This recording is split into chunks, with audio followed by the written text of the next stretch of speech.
Today is the 22nd of June, 2022. My name is Bea Lefkowitz and we're conducting an interview with Bracha Newman. Can you please tell me your name? My name is Bracha Newman. And where and when were you born? I was born January the 20th, 1948 in Steyr, Austria. Which was a... DP camp. My parents were Polish Jews and they survived the war by escaping to Russia. They were in Siberia. My brother was born. 1 second. Thank you, Bracha, for agreeing to be interviewed for the Next Generation Refugee Voices archive. Yeah. You started telling us a little bit about your background. So yeah. Please tell us a little bit more about your family background. My parents were Polish. All the family were Polish. When war broke out, my parents had just married, and my father said, we have to leave. He was very astute to what was going on, and they went to, they actually went to Russia. They ended up in Siberia, and in 1940, August 1940, my brother was born there. And after the war, they were given an option. They either became citizens of Russia or they had to leave. And they chose to leave. And they ended up, I'm not quite sure how, they got there by train, but who initiated it with them. They went to Austria. And because there were DP camps there. And I was born there in January the 20th, 1948. So we were there for not a long time, 10 months. And they were, people were coming over to find, well, people from Montreal, in the garment industry, which it was renowned for at the time, were looking for workers, and they came to the camps, and my father heard about it, and he asked somebody to teach him. So he knew. And he said, yes, I can sew, and that's how we got to Montreal. And we went over by boat, so it was my mother, my father, my brother, and me, and probably my mother's sister and brother-in-law, and there was my mother's sister and father and brother. Sorry, sister and brother. I don't know so much about my uncle and the journey for him, because there was a Broigus in the families in Montreal, so we didn't really know the stories very well. Was it between the brothers? Were there brothers, or was it... No, it was my mother's brother. Your mother's brother. Okay. My father lost everybody in the war. Some years later, he discovered like a third cousin living in Boston.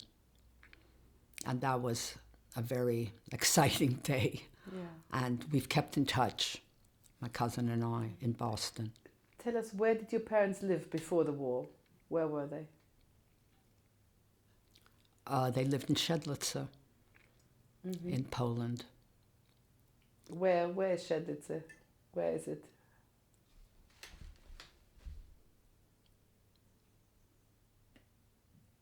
I know I visited, but I can't remember what part of the country it is. Okay, don't worry about it. I don't know how far from Warsaw. It's not that far from Warsaw. Mm-hmm. And do you know why did they live there? I mean, that's where everybody lived. That's where the family lived. Right. The family were from there. both your parents, or in your father's family, or? My mother's for sure. I'm not sure about my father's. Mm-hmm. So your mother had more family Yes. in the town. Yes, and my mother had her sister and brother went with them to Russia, and that's how they survived. My father had nobody. I don't even remember. I think he had a fair amount of family. I don't remember how many. He never really talked about it. You know, it was not an area you explored, and so they went. So that's how they survived. And And when they do you know anything about how your parents met? When they married? Oh gosh, I know I don't.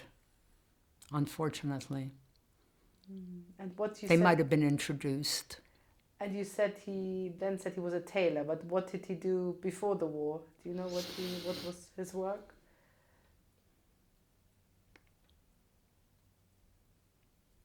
I think I think he ended up in Shedlitz because he traveled a lot.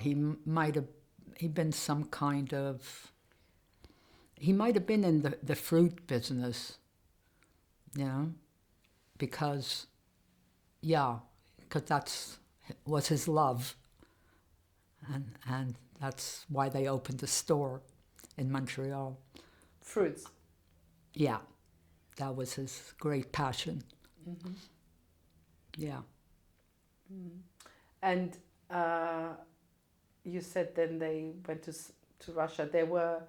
Do you know whether they voluntarily went or they had Yes. to go? Yeah, no, there was voluntary. Mm-hmm. Because I know some people went and then also came back. No, even during the war. They never went back. Yeah. They never went back. And did they talk about their time in Siberia? I mean, those were a bit. What did they say? Was cold. Yeah, they they never talked a lot about their times. Maybe later on when my father was much older, he did.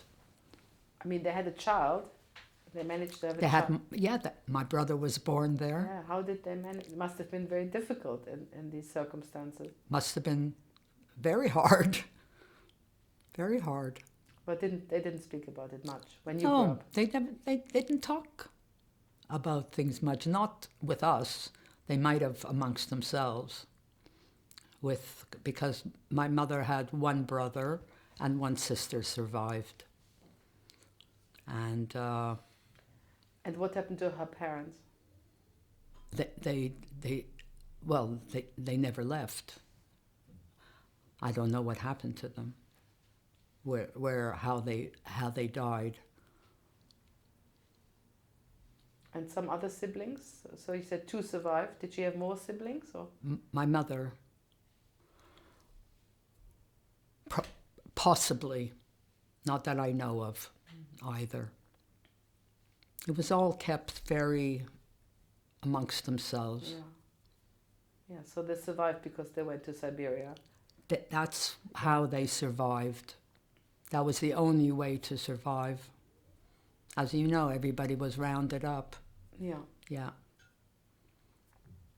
And do you know, did they, when they came back, did they go back to Poland first to look who's there, or did they go straight to that DP camp? Do you know anything about their journey from I don't Siberia? think they went back to Poland. I don't think so. That's a question whether my father did, but that's a question. Okay. Yeah. And then they ended up in this DP camp. They did. Steyr DP camp. Steyr, yeah, Austria. Yeah. And did they talk about, because you were born there, but I guess you can't remember anything. You were very young. I'm afraid I can't remember anything. I'm just trying to remember if my brother had some memories, but I don't. Nothing specific. Like what? What did they tell you later? What other things? Well, they never talked. Right. That's the point. Yeah. The only thing I knew was that the journey over in the boat was horrific. But about the DP camp, any information? No You information. said your brother had some memories. What were they? not much, not that I remember of anyways, but I did visit years later, Right. you know. What did you find there?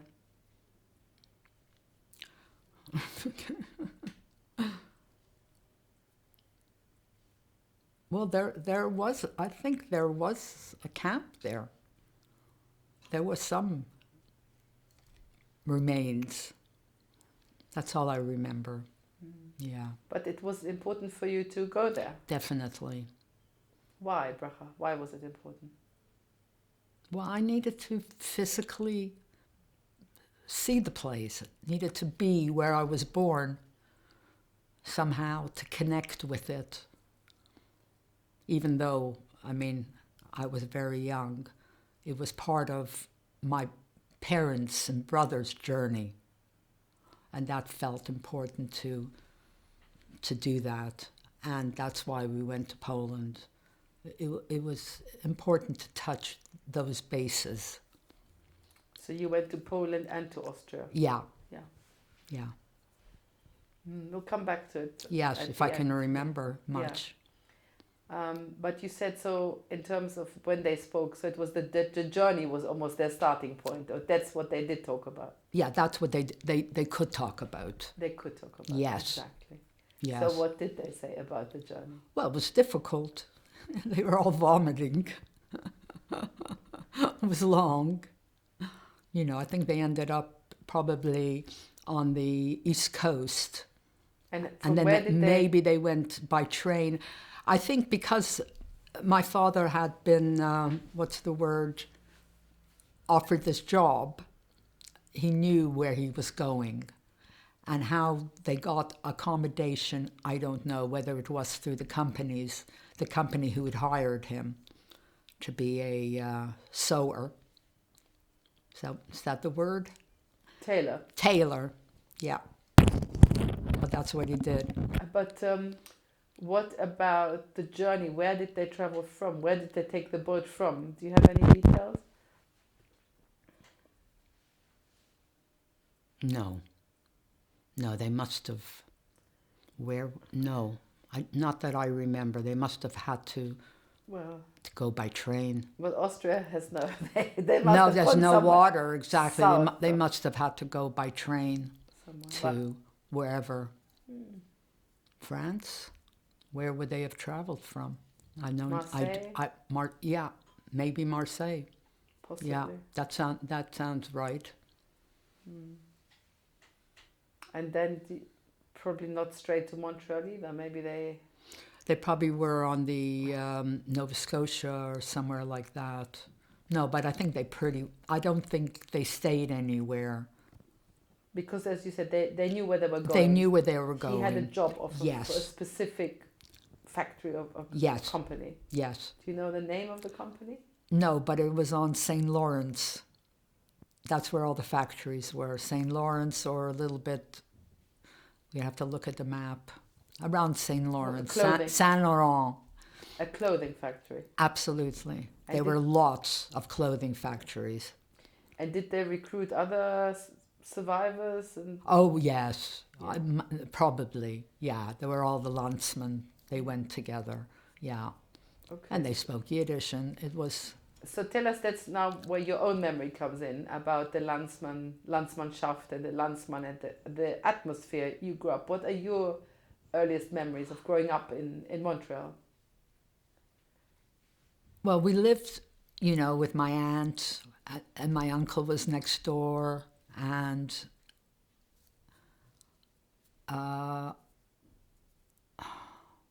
we spoke Yiddish at home. We went to shul. My father had the shop, the store. So he stayed in this job for a few years and then opened his own store? Yes, as soon as he could. Okay. He opened a store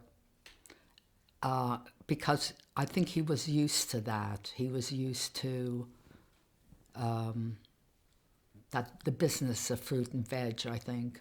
And his greatest joy was going to the market, and he learned to speak a bit of French, and buying, picking fruit, and everything he chose was, really high class. It's delicious. Yeah, he enjoyed that. He was such an extrovert. He loved to be out and about. Yeah. What, did it have a name, that shop? His Princess. shop? Princess. I think so. My memory might be wrong, but yeah, I remember that name, Princess. Well, first of all, he worked with somebody who wasn't a family member, and that was very, very good. And then my mother absolutely pushed him to go in the business with my uncle, my mother's brother-in-law, which he was very resistant, rightly so. But she put I don't know what the word is, but She persuaded him. She persuaded him. And he was not happy in the business with my uncle. My uncle was not at all educated, and my father had to, he ran it really. His greatest joy was going to the markets to collect, and he learned French, and he liked to, he was a real extrovert. He loved talking to people and engaging, and his greatest joy. And did he like being in Canada? I think so. How did they manage with English or French? Or Oh, well, my mother really never learned English. My father did. My father was very smart and very quick. So he learned English, he learned French. Between it all, he managed. He wasn't fluent. He never wrote in English. So everything was in Yiddish, his lists. That sort of thing, but and he had ambition. And you said he fell out then with his. They fell out. Over They the fell business. out. Yes. Yeah. But then he continued on his own, or? No, I can't remember how they fell out and what happened really, but. Then when we moved, after they sold the store,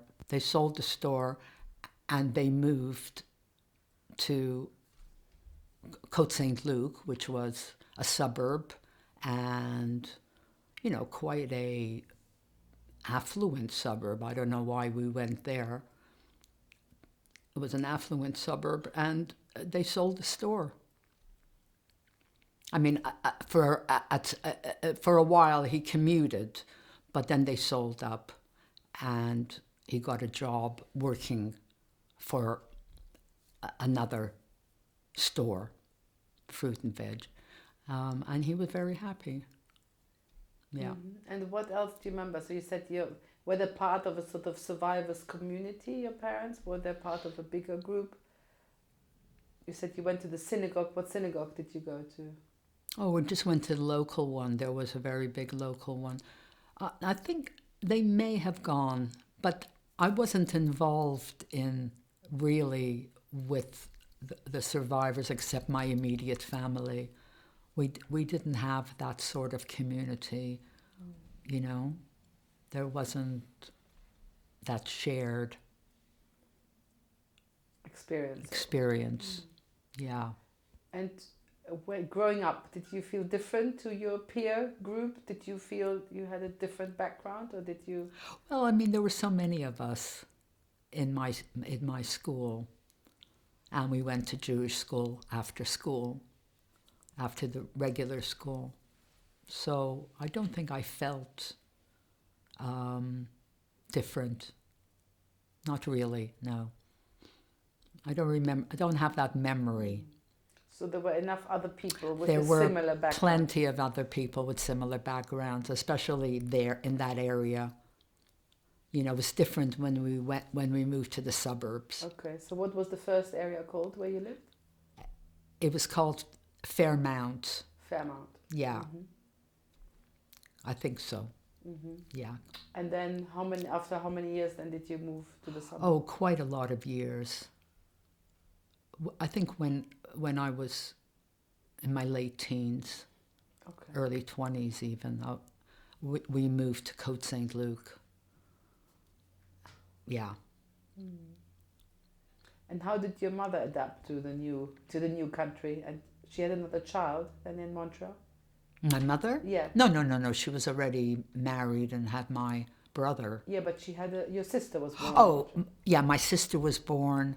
Now, where was she when was she born in Esplanade, my sister? She may not have been. She may have been already born in Côte Saint-Luc. Well, certainly she grew up there, and she went to school there. So she's had a very different kind of experience. My sister, she was the only real Canadian. Yeah.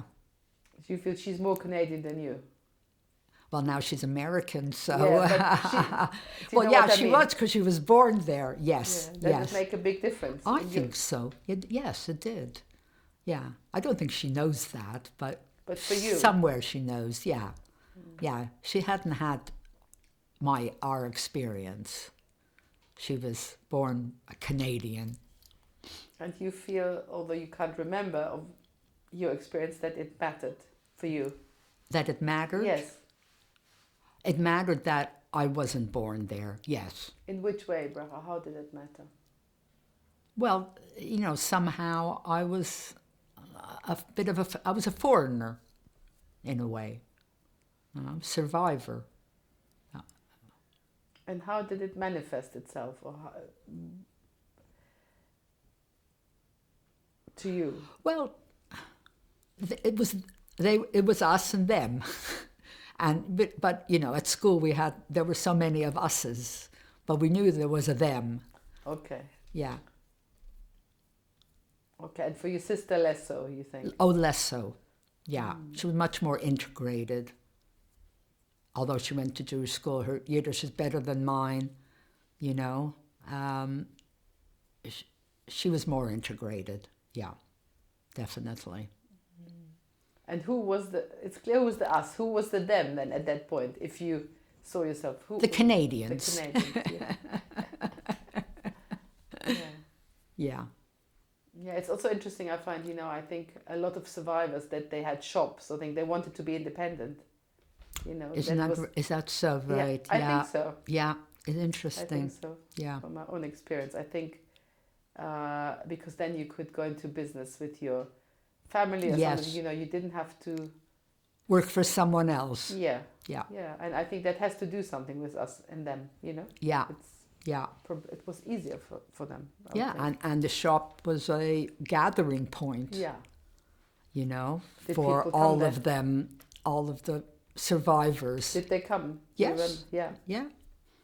Did you work in the shop as well? Not really, no. I was too young, but I went in a lot. And how did you manage? You said you spoke Yiddish at home.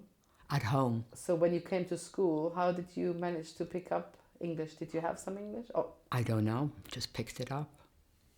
You know. Yeah. And did you like speaking Yiddish? I didn't mind speaking Yiddish, but it never stuck. I mean, I don't speak Yiddish now. I can't, you know, as soon as I left in Montreal, my Yiddish kind of went. That's interesting. I think that's what happened. And what about your brother, for example, who is older? Probably his Yiddish was better, and he was still in Montreal. And my sister went to school, and you know they were in Montreal. I was already gone. You know, so I wasn't around it. So tell me something else about your upbringing, your schooling, and your sort of what were you doing as a child? Do you remember anything relevant?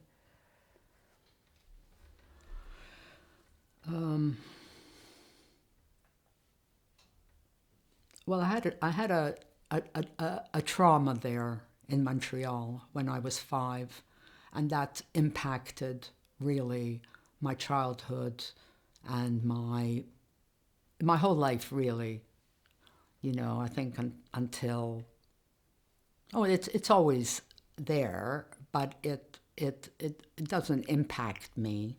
It stopped impacting me, but it, especially in older age, all your old memories come back, and the things that are positive and negative, and that was a really big impact. But it probably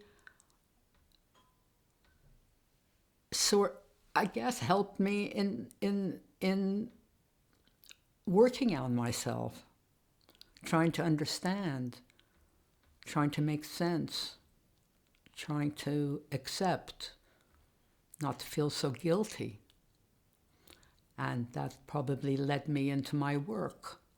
What is your work, Bracha? My work. I trained as a Jungian analyst. I started off as had to get a master's degree, so I became a social worker, and that was a good experience. I worked as a social worker for a couple of years. Where? In Harrow.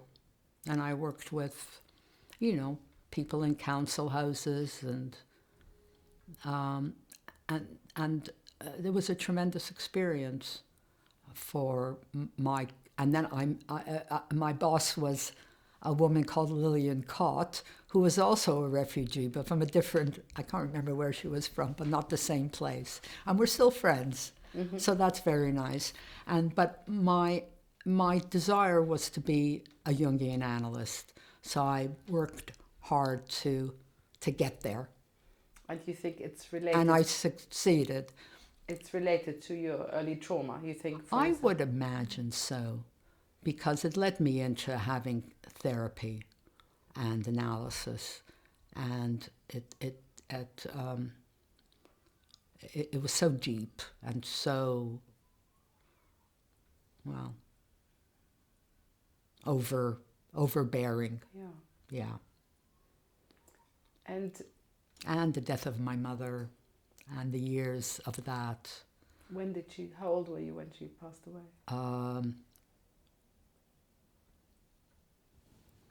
My sister was about 11. I must have been 18. Yeah, something like that. Yeah. So a lot of years I was torn, because I was at university already, and she was ill and needed help, needed my help.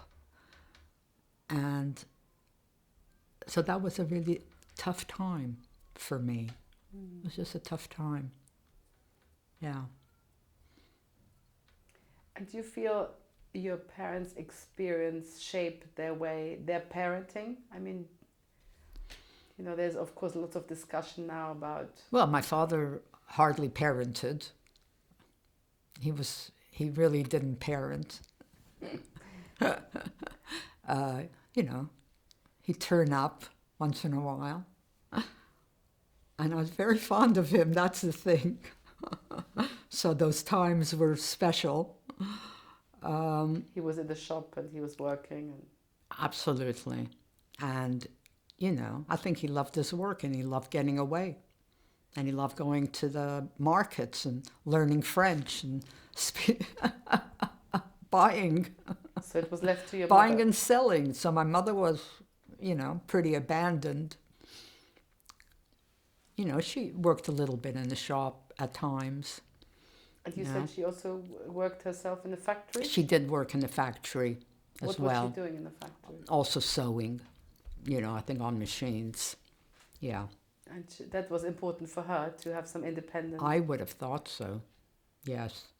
But then she had my sister, so all that stopped, Yeah. Did she have support? In herself, she was very withdrawn, a bit absent, really. It was only at family gatherings she was more present. It was a lovely time. And when we went away on holiday to Laurentians, That's where the Jewish families went. Valmoran and, yeah, St. Agathe. What others? Resorts? Yes, because when school stopped, families left. Or we went to day camp or away camp when we were older. Yeah. Summers were a big time. Yeah. Yeah, in North America. In North America. Yeah. Yeah. But you think your mother was like that because of her experience, or Yes. Yeah. Yes. I think being the eldest daughter, the loss of everybody was really a trauma for her. Did she talk at all about her parents, her No. family? No. She wasn't a talker, which was difficult. Yeah. No. But were you, when you grew up, were you aware of the death of your father's family, the grandmothers? Yes. You were aware. So yes. it wasn't a secret. No, it wasn't a secret. But it was like a mystery, if you know what I mean. Yeah. Yeah. We wouldn't sit around. I mean, we never sat around on a Friday night.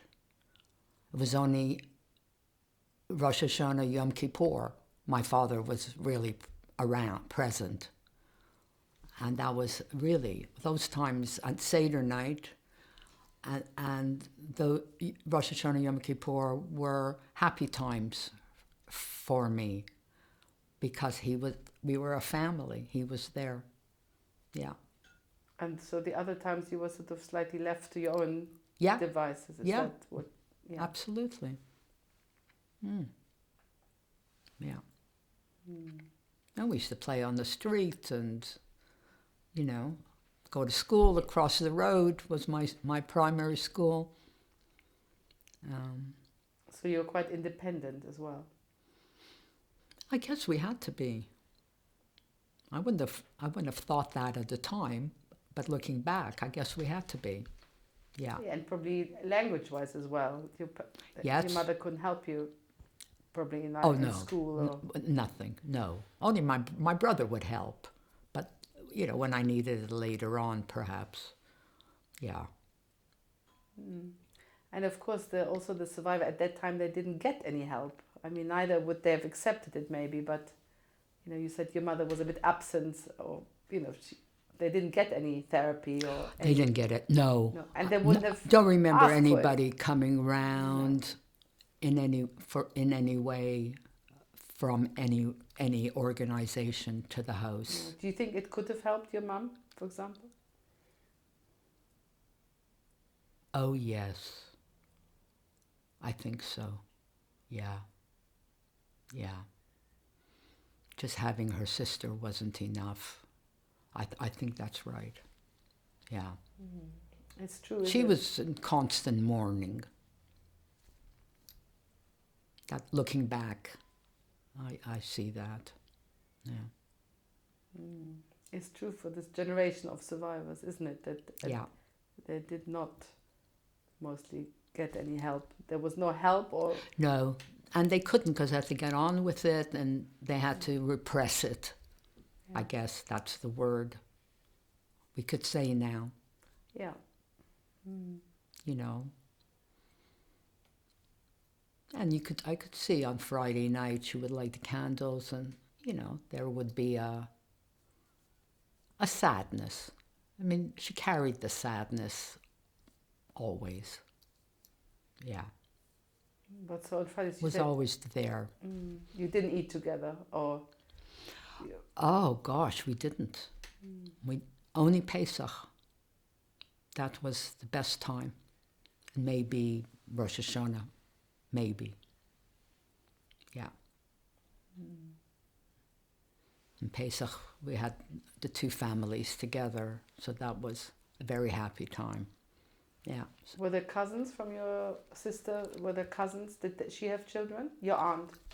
Yeah, my mother's sister had 2 children, 2 girls. And were you close to them? Yes. Yeah. Were they similar age or? No, one's older and one's younger. Yeah, not much older, a year or 2. Right. Younger was younger, yeah. Yeah. And what about her, your aunt? My aunt. Yeah. Oh, she was very smart and very bubbly. And she worked in the shop. And she, yeah, because her husband wasn't. So she took on, I think, that kind of responsibility. Yeah. No, she was very lively. Lived till, how old was she when she died? Yeah, she lived a long time. So quite different from your mother. Very different. Character. Yeah, very different character. Yeah. Yes. Much livelier, I think. Smarter. Yeah. So, Bracha, when you finished school, what did you want to do? Or what was expected from you? Or what? Oh, they didn't expect much. Because you were a girl. I was a girl. They didn't expect much. But I think I was always ambitious. I wanted to go to university. Yeah. So I had to work hard to get there. I had a year off. I worked. It was a happy time that year off. Where did I work? In a department store at one time. Yeah. And then I went to university, which was wonderful. To study? Lovely. I studied sociology. That was the thing at the time. And, yeah, got my degree. What did you think you want to do later? It's a good question. Hadn't a clue. But you stayed living at home at the time, or you moved out? No, I was at home. We all lived at home in Montreal, because we went to school in Montreal. And who had money? I mean, we didn't have money. Yeah, was at home. But I think my last year of university, I may have lived out, shared something. I have a vague memory of that. And then, well, basically, I set off. Oh, well, in 1968, my mother died, right? So when I finished university, I went to Israel. So I had a year, 10 months there. Mm-hmm. And, oh, that was a wonderful time. On a kibbutz, on a moshav. And I had met an Englishman who I had a fancy for. And so I returned to Montreal. My mother wasn't there. I think at that time maybe even my brother was living in Ontario. Just my sister was there, but my father had remarried. And so she was, I think, was that right? Was that when I came back? Who was he married to? His first wife, his second wife? Probably his first wife. Yeah. No, he had another wife, the third wife, yeah. And no, he was a handsome man, no problem. But I felt there was nothing there for me. And I met a lot of English people on the kibbutz, and a little fancy for one of them. Yeah. So I came to the UK, to Great Britain, and it was easy as a Canadian to come, so there was no problem. So when I came here, well, that ended. That relationship didn't go anywhere, and I got a job at I didn't know what I would do, but I got a job in a youth center. It was more of a not young people, but it was called West Central Jewish Club and Settlement in Holborn, WC2. And it had been set up by the Montague sisters, who set it up for people coming in, for refugees really, and got them educated. So it wasn't for young children, it was for adults, young adults, and more. What was it called again, Bro? West Central Jewish Club and Settlement. So and it was in the West Montague sisters and WC2, Was it in... or one of the... Where was it, you said? High Holborn. High Holborn. Interesting. Mm-hmm. And I got a job there, and there was an amazing woman who was kind of my boss. She took me under her wings, and it was what I had to do was, I was a youth worker. They had a gathering they had a gathering in the middle of the evening session, and I had to say something. I had to read something out and say something. So it was a problem. And she said, "Oh, you must meet Jeffrey Newman.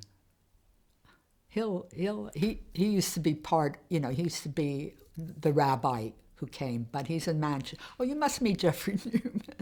So I met Jeffrey Newman, and that was that. So I lived in Manchester with him for about a year. Was he a rabbi at the time? He was a rabbi there, yeah. And for the liberal. No, Reform. Reform. Yeah, Reform. We're always with the Reform. Well, liberal Reform was the Leoba College. It was a mixed group. Yeah. Yeah, it didn't matter. But he got a job in the Reform, and then he was there for a year. I moved up there. They weren't happy because we weren't married yet.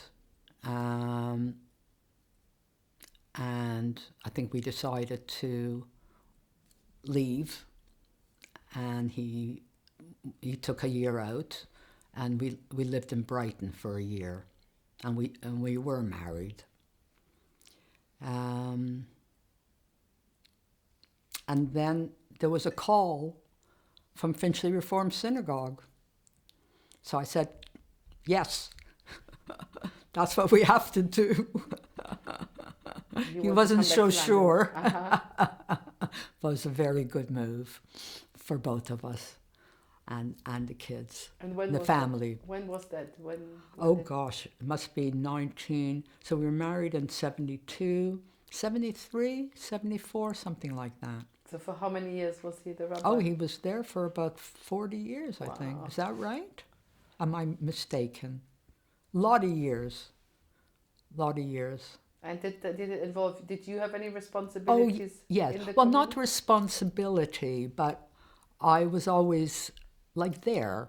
I went to services, liked it, part of the community. We started a group of, for help caring community members if they needed it. We also, there was a group we were particularly close to, and we used to go up at Christmas time to Scotland, where there was this family we knew, and we would all sit around every night and have discussions, and we would help out on the farm. It was a wonderful time. It was a wonderful years. Very different from the Judaism you grew up with. Yeah, different, very different. I had to get used to it. I had to get used to this progressive English, Hebrew, men and women together. Yeah. Yeah, I had to get used to it. Yeah, I did. I did get used to it, yeah. Yeah. I still like going to an Orthodox. When we lived in Brighton, we used to go to the Orthodox synagogue in the center of Brighton. I used to like that. Yeah, didn't go to the Reform. I won't say it, no comment. But the Orthodox it's beautiful. Yeah. Have you been there? It's the most beautiful shul. The most beautiful shul. I mean, it's old. It's really old. Yeah, yeah. So you came to London and you had children? All the children were born in London. Mm-hmm. Even my youngest son was born in the house. So that was special. And it's nice going back. We went back to the house and we sold it also to a Jewish family with with new ones along. Yeah. So that's a nice feeling. Yeah. Because you moved to a flat now. You moved here. Moved here, yes. Yeah. try to move 3 times, or 2 times. The 3rd time was the lucky one, yeah. So I'm not very good being born in a DP camp, moving around, like stability. You don't like moving? I didn't, no. We were in that house a long time. And my husband likes moving. His family moved around all the time. So he had to stay put.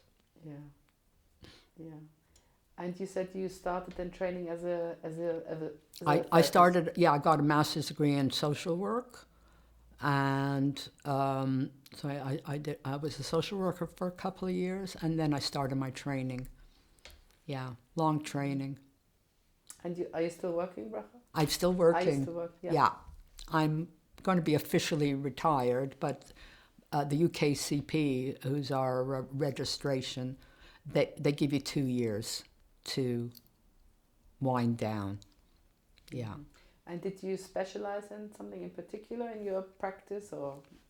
Not really, no. I mean, I trained as a Jungian, so I'm more Jungian than Freudian or Kleinian. Yeah, so tell us maybe what that means, if people don't know what that means. Oh, dear. In a nutshell. In a nutshell. If that's possible. Yeah. It's difficult. Well, I mean, Jung had a very wide, large view on things. Not everything was Oedipal complex, this complex, that, not everything. He talked about the archetypes, the mother archetype, the father archetype, the child. He was very interested in dreams, and his just approach seemed to be, he didn't believe in lying down on a couch. He believed in face-to-face, person-to-person, engagement, not just analysis as such. And he was very interested in dreams. I think that's right. Yeah, he's an amazing man, really. Yeah. Spiritual, religious. Yeah, I liked him.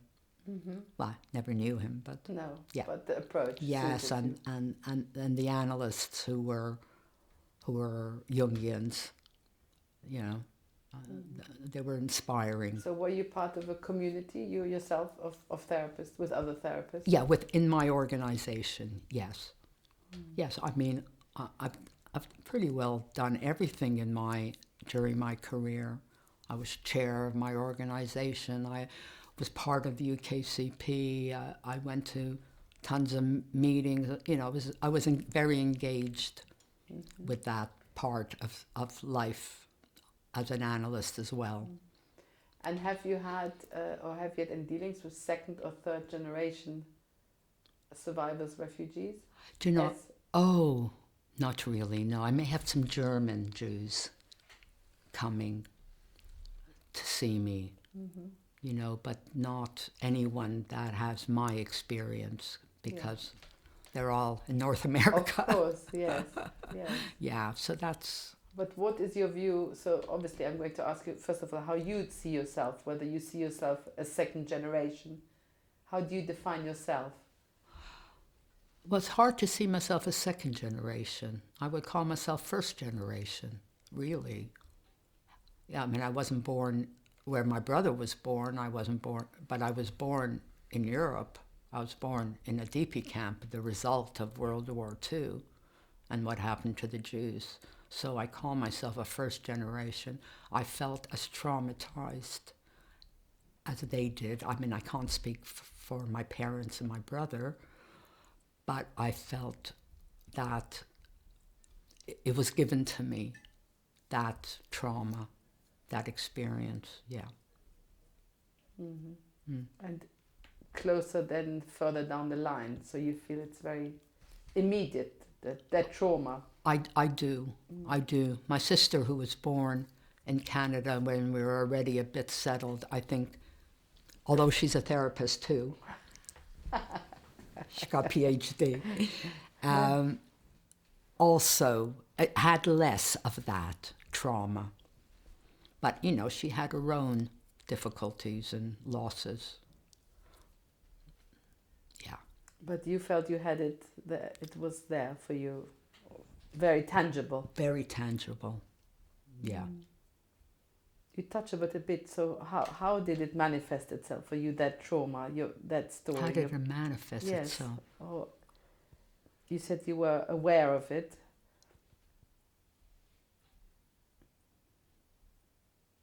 I don't really know how to answer that by manifest. Well, just give us maybe some examples what you mean. That, you know. Well, I was always aware of my parents, especially my mother. You know, I was always aware of her experiences and her losses. Basically, that was it. Yeah. You know, sort of carried that.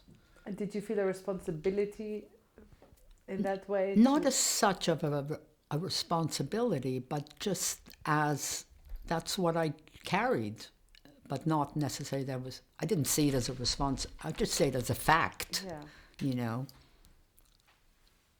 And what did you didn't say? She died when you were 18. What did she die of? She died of cancer.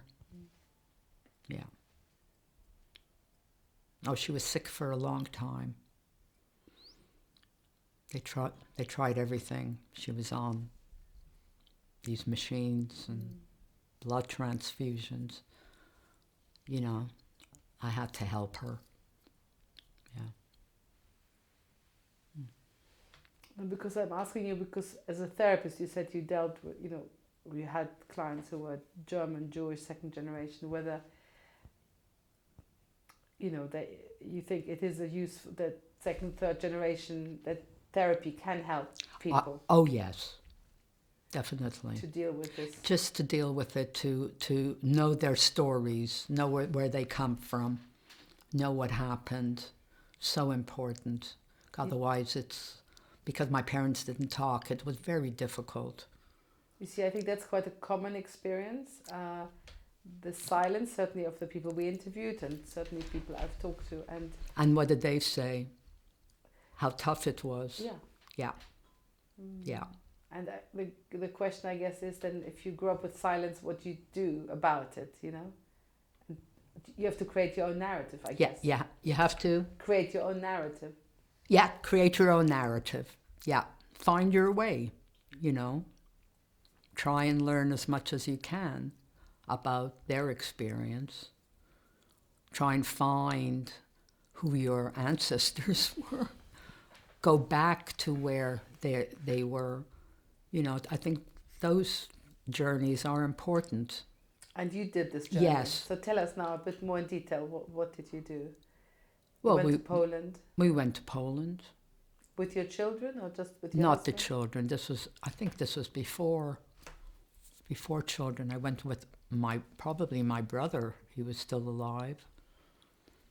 My sister may have come too. Yeah. I cannot remember, I'm afraid. Don't worry.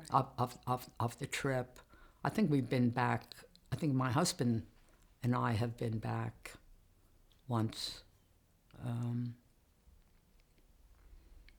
It was a good trip. I think it helped. What did you find? You went to the town? I went to the town, found nothing.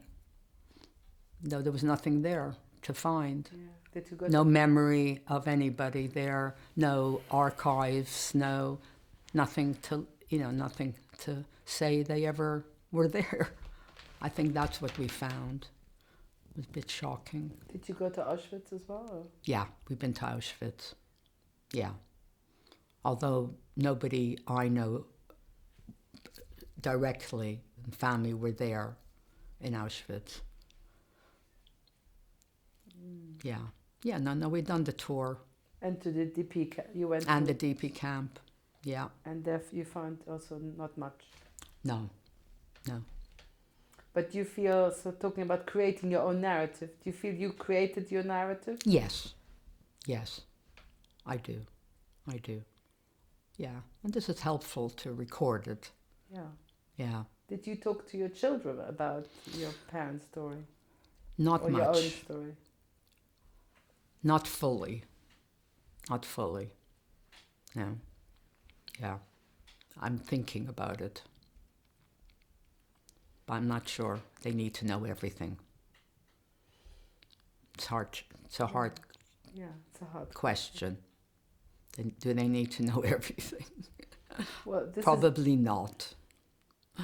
Well, it's a relevant question for us, obviously, when we do an interview, is the question... Well, they might see the interview and then they'll find out. I agree. And also, in every interview is the question, what do you decide? What Yes. does the person decide Yes. to tell or not to tell? Yeah. That's Yeah. very legitimate. And for who's, for who is that? Yeah. What are you, why are you telling them? Does it help them? Does it help you? But who's it for? I don't know. That's my question. But Bracha, I can also say, for example, that your parents also tried to save you from the trauma. They did. Yeah. No, way. That's a really good point. I'm not challenging it. No, it's true. No, it's a good challenge. Sometimes silence is there because you don't want to transmit it. But you don't have to transmit everything. Yeah. That's the question. What do you, what don't you? I've talked to you. They may see it. They may want to ask me. Yeah. I don't know. Yeah, that is a big question. But certainly the topic of silence is important. It's really important. Yeah. And also in my house it was quiet, not in my cousins'. They talked more in my cousin's house. Yeah. So it wasn't total silence everywhere. Mm. So how do you think, Bracha, did your parents' experience, your own experience, shape your life? Oh, wow. What a question. Big question, sorry. How did it shape my life? Yeah. What impact did it have?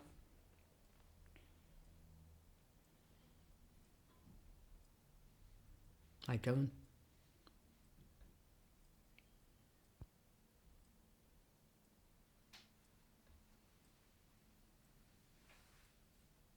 Sorry, I really don't know what to say to that. What impact on my life? It had every impact on my life. I can't sort of identify. I can't say number one, number two, number three. It. Well, you said already you don't like to move. Pardon? You don't like to move. You said you like stability. I don't like to move, yeah. So that's something, for example. Right. Yeah. Yeah. Yeah, because what's interesting also, talking about silence, that some people feel anger towards the parents that they didn't speak, or... No, I don't have anger towards them. No.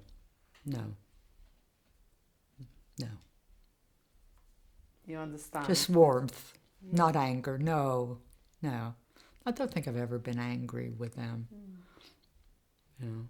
And do you feel, we talked about this notion of responsibility, do you feel in terms of memory, do you feel, obligation is the wrong word, but, to do something to remember the people who are lost, or do you feel you have a... Well, I always light a candle for their yahrzeit, always. So that is important to me. For your parents? To my parents and my brother. Yeah. So that's an important ritual for me. And Yom Kippur, we light a candle for everyone. So, they're in our hearts. They're with us, I don't think they'll be with my children because they didn't really know them except a little bit my father. So they won't carry that on. No. And did you ever try to find out more, do more research about your father's family, for example? Or? No, I don't think we did. No. That's I wouldn't even know how to. you know. And it was never, yeah. We did as much as we could all those years ago, and then that was it. Yeah, it's not important for you at this point to find out more. If it was available, I'd be interested. But I couldn't at this point, you know, do too much research myself. Well, there are places I can tell you after the Thank interview. you. That would be wonderful. Yeah. I'd love I have that. some ideas. You know, because, yeah, good. Thank you. Excellent. What sort of identity did you want to transmit to your children? I mean, Oh, and would you define yourself today? I mean, you were born in a DP camp, lived in Canada, came to Britain. yeah. So how would you see yourself? So maybe that's first before we talk about children. Well, that's how I define myself. How? I was born in a DP camp. I grew up in Montreal. I went to Israel. My mother died, which was a great tragedy. Great tragedy. I went to Israel after I finished university, met an Englishman, followed him here, didn't follow him further, then met my husband. And do you see yourself as British at all?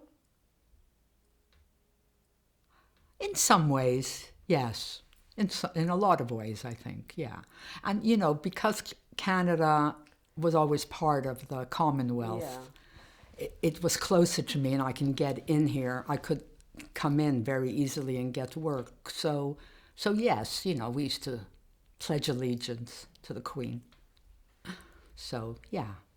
And you were a naturalized Canadian citizen. I was a naturalized Canadian, yes. So there you had to pledge already for the Queen. I had to, absolutely. That's right, I was naturalized, yeah. Yeah. Yeah, that's interesting. And your children, what identity did you want to Oh, give it's them? really a good question.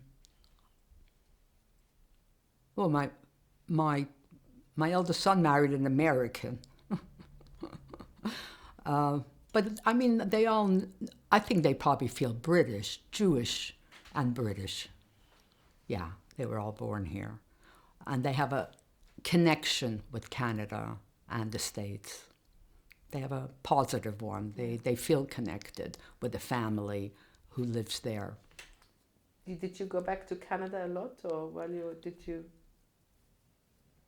I wouldn't say I went to Canada a lot. I went to Canada when there was a reason to go. Right. Was to visit my father a lot, and when he was gone, functions. Yeah. Bar mitzvahs like we're going this summer. That's nice. So you said he married twice again? 3 times. 3 times. My father married 3 times. My mother, then Ray, then a woman in Toronto. I can't even remember her name because she was. I won't make any comments. She kicked him out. She said, "Go to your son." So he went back to Montreal, went into a home, and was very happy. Flirted with all the women, as was his wont, and he died a happy man. He really did, yeah. Used to visit him. Yeah. Used to visit him a lot. Yeah. I think he felt he'd achieved his life's journey. Mm.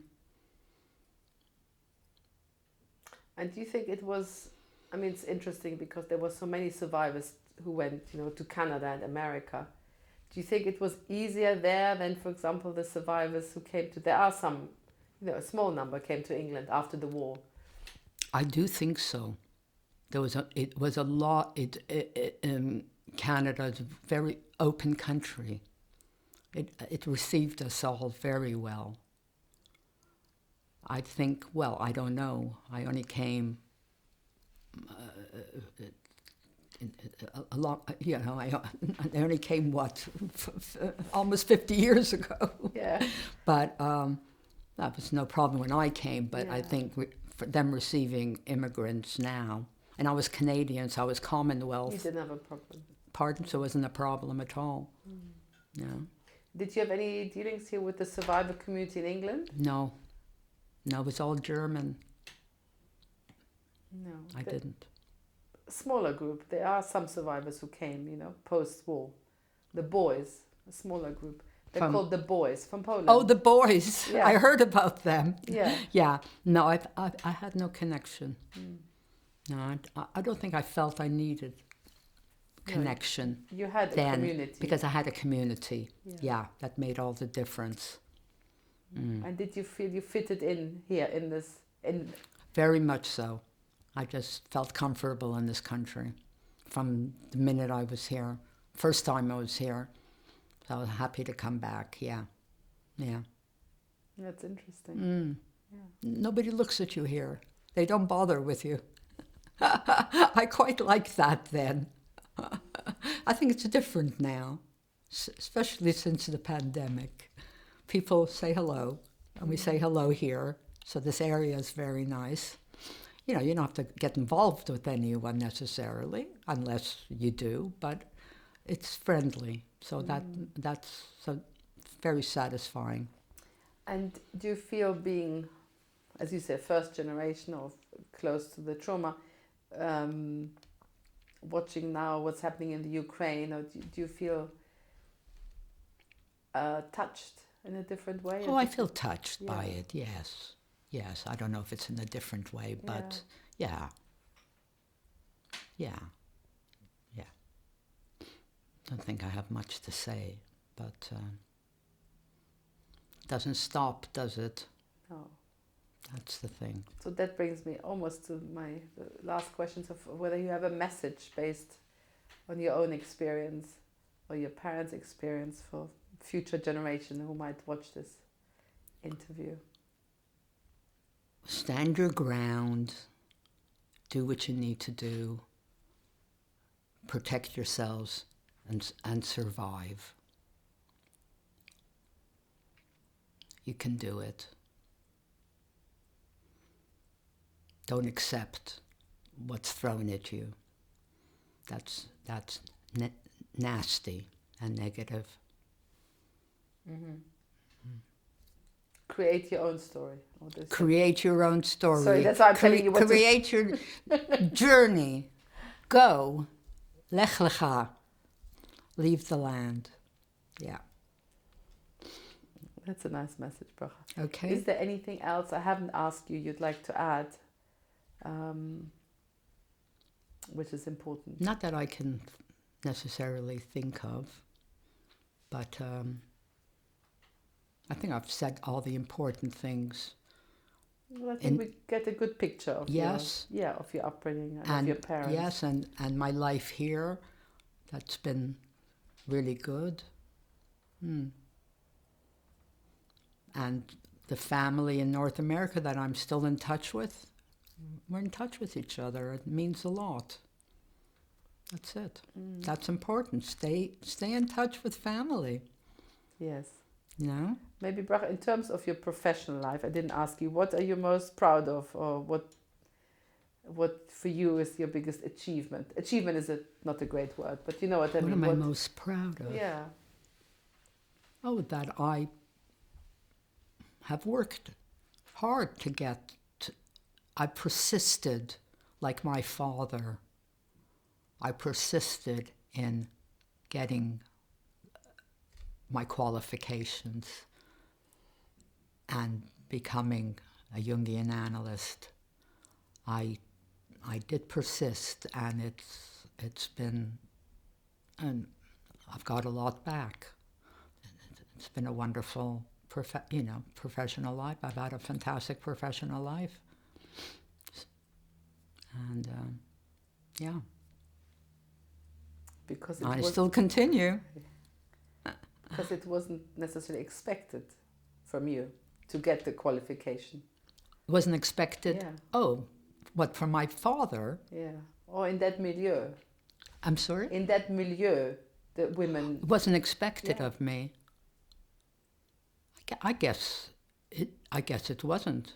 Was expected of me was to get married and have children. So I've done that, but yeah. What did your father have to say about you being a therapist? Oh, I think that he's just he was proud of all his children and all the things we've done, and persisted. Yeah. Yeah, and our partners and and his grandchildren. So he's a billionaire, he said. My father, I'm a billionaire, not Because just a millionaire. a billionaire. Yeah, with all my my children and grandchildren.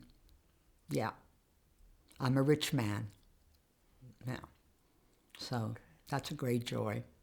Just sad my mother wasn't around to experience this. Yeah. Okay, Bracha. Well, thank you so much for talking to us. My pleasure. Sharing your Thank you. experiences. And we're going to now look at some of your documents. Yeah. Yeah, not yet, Bracha. Okay. 1 second, 1 moment.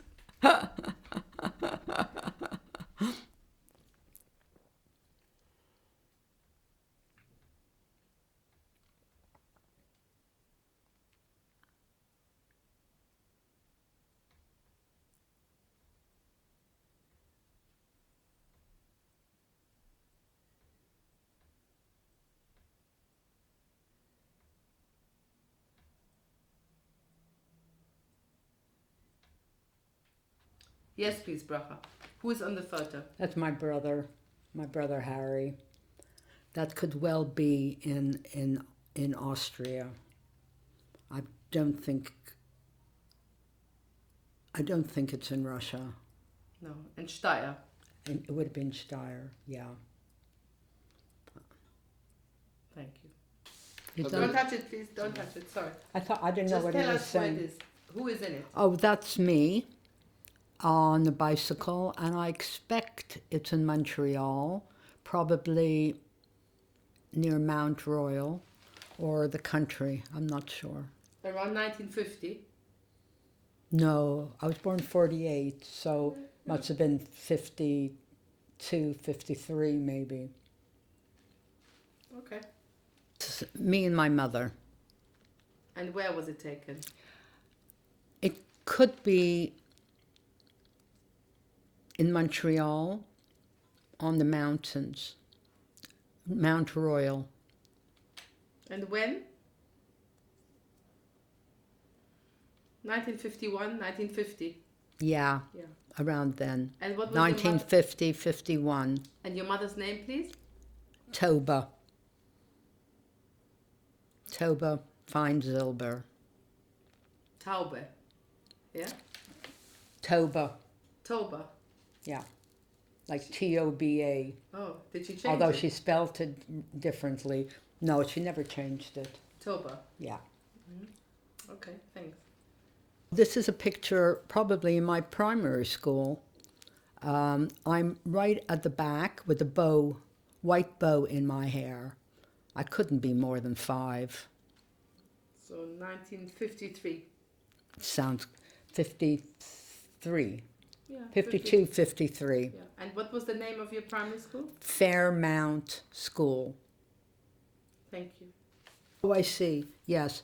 This is a picture of myself, my husband, our children, our 3 children, my in-laws, Jeffrey's parents, and my brother-in-law, his wife, and his family. And where are you on the picture? Where am I in the picture? Yeah. I'm next to my husband in the front. Left. Just left. Yeah. Okay. Thank you. Yes, please. Who's on the picture? That's a picture of my father with my sister's children. At the time, they were about 7, 8, and 4, 5, something like that. So roughly when was it taken? Oh gosh, how old is she? Oh, he's in his 30s, and she's in her she's about 25. Okay, so 1998, something like that? Okay. In Montreal? I'm not sure where that's taken. And your father's name, please? My father is Joe Fainsilber Yossel. Could be. This is a picture of me and my husband down on the Dulles Brook, probably very only within the last 2 years when we moved to our flat. And his name is Jeffrey with a J, and it's a really lovely photo. Thank you. It is. Oh. Don't touch it. Right. This is certificate Of identity. of identity of my mother and my brother. It was in Steyr. It was registered in Steyr where I was born. What's the date? It's probably the refugee papers. It Yeah. says that they're So- Polish, Right? but it also says they're refugees. We Yeah. can also look at the other side now. Should I turn it over? 1 second.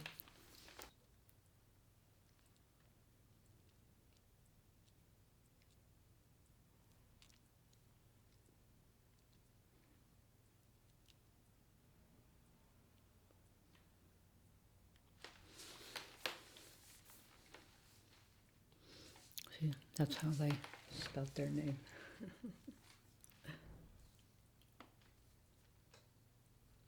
Yeah. This is the reverse of my identity certificate. with the stamps. Probably they needed to emigrate to Canada. Yeah, the fingerprints. And the fingerprint.